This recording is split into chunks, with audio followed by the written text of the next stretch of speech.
Hey, welcome back to Casey's Crazy Ideas, and today I am going to talk to you guys about our F250 Power Stroke that the oil cooler kept overheating on.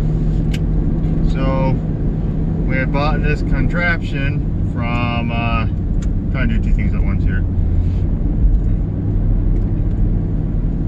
from Fix Your 60 guy, and it's been working great since. So what you do, I'll show you the video here in a second once you get through this part, where you take part of it and you take the part out the oil cooler where your EGR would be, you bolt this on, and then you know, this goes in place of it. You put this kind of like a drain cock from your radiator, and you put this up there, and it allows you to shut it off and seal it up, so you leave it on the truck permanently.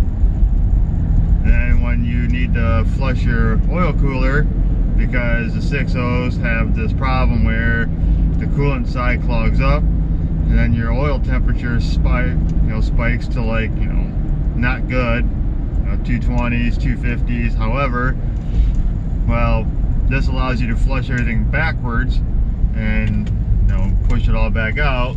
You do have to disconnect your lower radiator hose to make all this happen, so try and save your coolant and then start the flushing.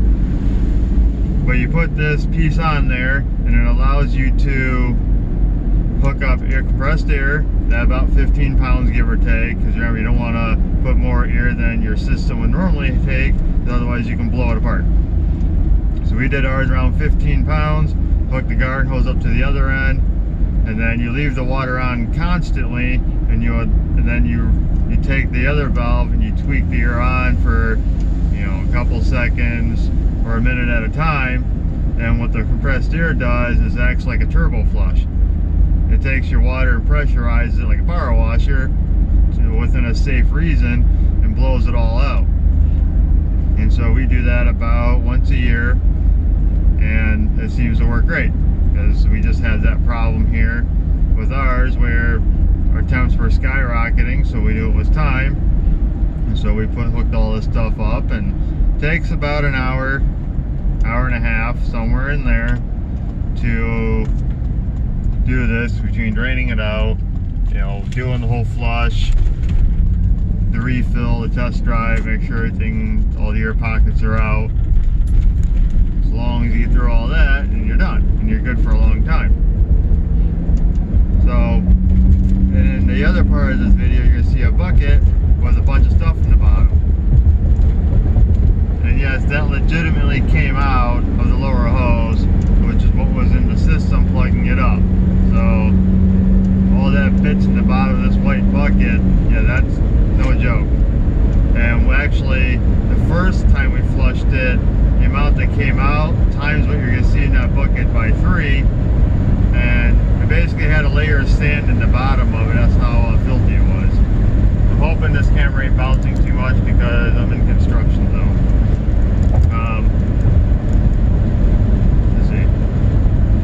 So yeah, we did that, and the filter that we have in the coolant system to allow it to help stop this, you know, we pulled it apart. It had a bunch of junk in there, and I have a photo of that in this video as well. Well, turns out that the wick filter you can't run because it also rusts internally, which we ended up switching out to a Fleet Guard. And then there's also, I think, a Baldwin or something, I think it's a red filter, that are more designed for this. Like, because, you know, your coolant or antifreeze is slightly corrosive depending on, you know, its viscosity of how much water, how much coolant you got, all that stuff.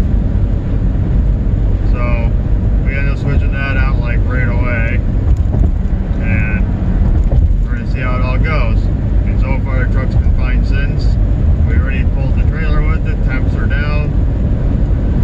I don't have a video of the temps, but you know, if you don't have the EGR on there anymore, you usually run between 200, right around 200 degrees.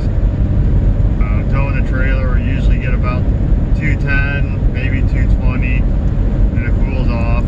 But we were spiking the 240, 250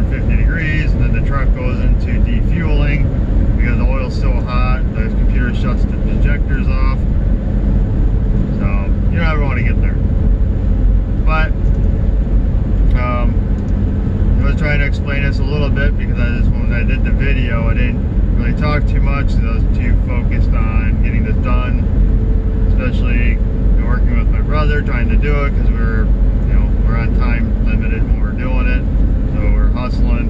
So I just took a quick video of how the hoses were hooked up down there, best I can, and then I figured I'd do this after section here where I explain it to the best of my abilities. But there is the info in there of where we got the parts, what the contraption looks like, we best we could of how it was installed, the hoses that we were using. There is a fix to all this where you can actually buy a kit. It's about $1,000, and you can move your oil cooler system from the valley. You get the high pressure hoses and all that stuff. Like I said, it's about $1,000. I don't remember who sells it anymore, but I'm sure anybody can figure that out if you own one of these trucks. So there's always that option. Which, will we do it? We'll see. I mean, if we have to keep doing this on a constant rate, then we might consider it in a few years. But without further ado, without me blabbing you guys off, here's the video of what we're doing.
That's just the air one, right? No, that's just the air. It's gonna hit with the air for the extra pressure.